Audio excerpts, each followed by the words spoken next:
Hi folks, so in this video I'm going to cover the company called Signature Global. That is a real estate company, realty company है.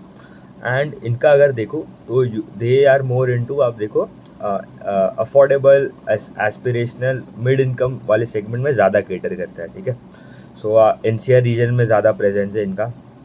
And इनका अगर देखो we have already tracked so many companies in the reality space and उन पे हम P&L statement में ज़्यादा ध्यान तो नहीं देते. ठीक है, as such we have to look at few metrics. आप देखो लाइक प्री सेल्स हो गया, कलेक्शंस हो गया. प्री सेल्स क्या होता है बेसिकली, इट टेल्स कि भाई जो भी प्रोजेक्ट अभी जो रिसेंटली जो लॉन्च हुआ है, जहाँ पे मतलब कंस्ट्रक्शन का काम अभी मतलब they have just launched it, right. तो मतलब नए बुकिंग्स जो आए, that is counted into pre sales. दूसरा हो गया आपका कलेक्शंस मतलब जो कैश इनफ्लोज आना है. ठीक है, मतलब पार्टली फेजेस में जो बनता है उसके हिसाब से भी कलेक्शंस आने चाहिए, राइट. तो there should not be major difference between the collection का ग्रोथ एंड प्री सेल्स का ग्रोथ. मतलब दोनों सिमिलर रेट पे आने चाहिए. आगे जाके थोड़े एक दो क्वार्टर या हुआ ठीक है, बट एज आप देखो H1 H2 पूरा ऐसा कंपेयर करो तो it should be on a similar range. तो ये हो गया कलेक्शन. फिर यहाँ पे हम देखते हैं डेट टू इक्विटी. ठीक है, तो डेट टू इक्विटी लेवरेज हमें देखना है क्योंकि ये एसेट हैवी बिजनेस है. यहाँ पे आपको अगर कोई भी अभी यूजुअली दिस साइकिल जो है it usually last for 8-10 years तो आसपास होता ही है. ठीक है, रियल एस्टेट का. तो यहाँ पे अगर रॉन्ग टाइम पे आपने ज़्यादा डेट ले लिया एंड अगर साइकिल टर्न हो गया वहाँ से, तो आपको आगे जाके थोड़े प्रॉब्लम ज़्यादा हो सकते हैं. तो इट इज़ प्रीफर्ड कि भाई it should be less than 1 के नीचे होना चाहिए डेट टू इक्विटी, तो दैट इज़ गुड. अभी इनका अगर देखो सिग्नेचर ग्लोबल का, they are also reporting very strong numbers. इनका प्री सेल्स का ग्रोथ था 42%. ठीक है, तो ये भी बहुत ही अच्छा नंबर है. कलेक्शंस का ग्रोथ था 41%. फिर उनका वैल्यू ग्रोथ जो एवरेज रियलाइजेशन जो बोल सकते हैं, तो दैट ग्रो अराउंड 6%. मतलब सेल्स पर स्क्वायर फीट जो हम बोलते हैं. ठीक है, वैल्यू रिटेल स्पेस में भी we look at one of the metric that is sales per square feet. तो इनका around 12,500 rupees per square feet का प्राइस है. लास्ट वाई देखो तो इट वॉज 11,700 रुपीज़. तो 6-7% का वहाँ पे भी वैल्यू ग्रोथ आ गया. इनका अगर देखो नए लॉन्चेस मतलब GDV वैल्यू जो होता है, ग्रॉस डेवलपमेंट वैल्यू, उसका मतलब क्या, अगर ये पूरा प्रोजेक्ट अगर आज बेच दिया, अगर एक वर्थ प्रोजेक्ट का अगर 100 करोड़ होगा, अगर वो प्रोजेक्ट आज बेच दिया तो कितना सेल्स जनरेट हो सकता है. तो ऑफकोर्स 100 करोड़ ही होगा, क्योंकि उसका वर्थ जो आगे जाके जो फ्यूचर में जो प्री सेल्स नंबर में रिफ्लेक्ट हो सकता है अगर वो पूरा बेच दे तो उन्होंने नए लॉन्चेस जो किए that was worth around 13,800 crore के आसपास के नए लॉन्चेस किए. एंड उनका प्री सेल्स का अगर एब्सोल्यूट नंबर देखो इट वाज अराउंड 10,900 11,000 करोड़ के आसपास का प्री सेल्स था फॉर FY25. इनका यहाँ पे हमें कैश फ्लोज पे भी थोड़ा ज़्यादा ध्यान देना है. ऑपरेटिंग कैश फ्लो जो सरप्लस बचता है, तो इनका 79% ग्रोथ वहाँ पे भी आया, तो ये भी अच्छा है.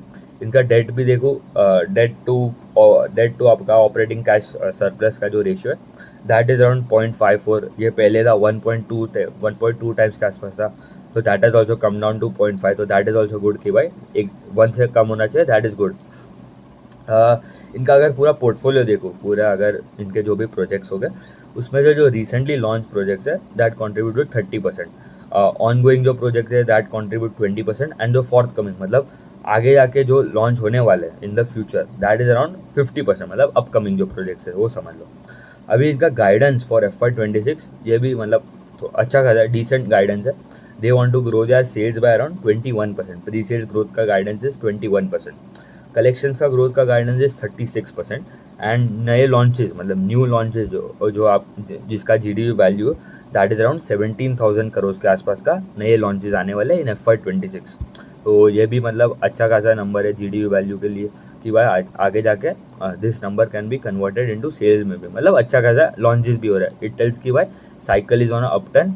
एंड यहाँ पे भी वी आर इन करंटली आप देखो we are in a middle of a bull run in the real estate space. And they want that debt to be less than 0.5. अभी कितना है डेट, इट इज़ अराउंड 0.54. तो ठीक है, manageable है date भी.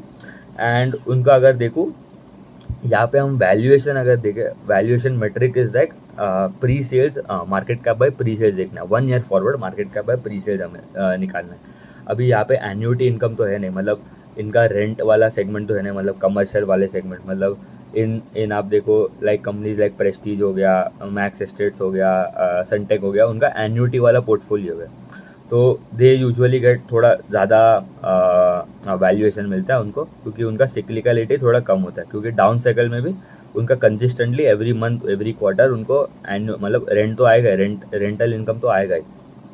तो इनके लिए उनका कुछ एन्युटी वाला सेगमेंट तो है नहीं, तो इनका रेशियो देखो तो मार्केट कैप उनका अराउंड 18,000 करोड़ के आसपास का मार्केट कैप है, and they are guiding a pre sales growth of around 21%, right. तो अगर ये क्वार्टर में अगर FY25 में they did around 10,900 crore, and उसके ऊपर if I add 1 year forward मतलब 21% ग्रोथ ऐड भी कर लूँ, तो that comes to around 12,500 crore के आसपास का प्री सेल्स नंबर आता है फॉर FY26। हमें 1 ईयर फॉरवर्ड निकालना है, राइट। तो कितना आ गया नंबर, 1.45 टाइम्स के आसपास का क्या बोल सकते हैं वैल्यूएशन है, ठीक है। तो गिवन अ ग्रोथ ऑफ 20%, 21%। दूसरे कंपनीज आप देखो, प्रेस्टीज हो गया, they are guiding 50% growth, they are traded at 2.5 times के वैल्यूएशन पे। Another company like Sobha limited करके जो कंपनी है, दे आर टारगेटिंग 30-35% ग्रोथ, वो that is trading at 2 times market cap by pre sale. 1 year forward ही बोल रहा हूँ सबका, हमें 1 ईयर फॉरवर्ड का देखना है, अभी का निकाल के कोई फायदा नहीं है, क्योंकि market is forward looking, right. तो हमें 1 ईयर फॉरवर्ड ही निकालना है। कभी भी हम निकालते हैं कोई भी सेगमेंट में, हम देखो पैग रेशियो निकालते हैं, it is always better to calculate 1 year forward PEG. दूसरा हो गया आप सनटेक हो गया, मैक्स एस्टेट्स का भी 20% का ग्रोथ है, they are also at similar valuation ही 1.3 टाइम्स के आसपास ही होगा। तो आप देखो तो मतलब 20% growth engines they are at 1.5 to maximum 2, उसके ऊपर आप देखो 35% growth engines are at 2 times market cap by pre sales. फिर लोधा ग्रुप का एक्सेप्शनल है, क्योंकि उनका तो लैंड बैंक ही मतलब कितना अगर देखूँ तो उनका 4500 crore acres of land bank है, जिसका 1 एकड़ का वैल्यू इज अराउंड 20 करोड़ के आसपास।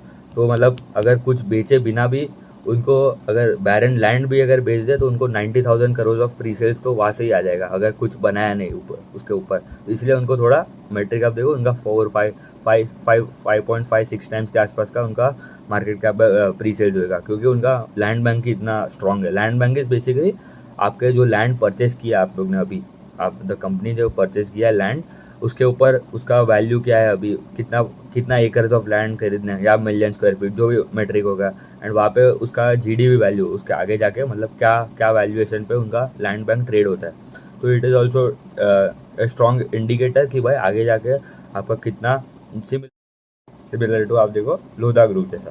तो यही है, मतलब अच्छा ग्रोथ है, अच्छे टेलविंड है ये सेक्टर में भी, सिक्लिकल है but we have to track it every quarter. हमें देखना है उनका वैल्यूएशन भी, मेन मेट्रिक तो हमें we have already seen market cap by pre sale 1 year forward. And annuity वाले सेगमेंट में what we do is basically, जो एन्युटी वाला पोर्टफोलियो है वी मल्टीप्लाइड बाय वैल्यूएशन, अगर देखो तो it usually get 12 times valuation मिलता है। तो मतलब अगर आपका एन्युटी वाला पोर्टफोलियो इज 1000 करोड़, तो we have to multiply it by 12 times, तो 12,000 करोड़ के आसपास आता था। तो जो 12,000 है we have to subtract it from the market cap of the company, and जो नंबर जो आएगा वो डिवाइड करना है हमें प्री सेल्स के साथ, तो वो आपको वैल्यूएशन मिल जाएगा फॉर द कंपनी, ठीक है। 1 year forward market cap by pre cell जो होगा वो कंपनी का, क्योंकि एन्युटी वाला तो सिक्लिकल नहीं है, तो वैसा देखना पड़ेगा, ठीक है। उतने रखते हैं, थैंक यू।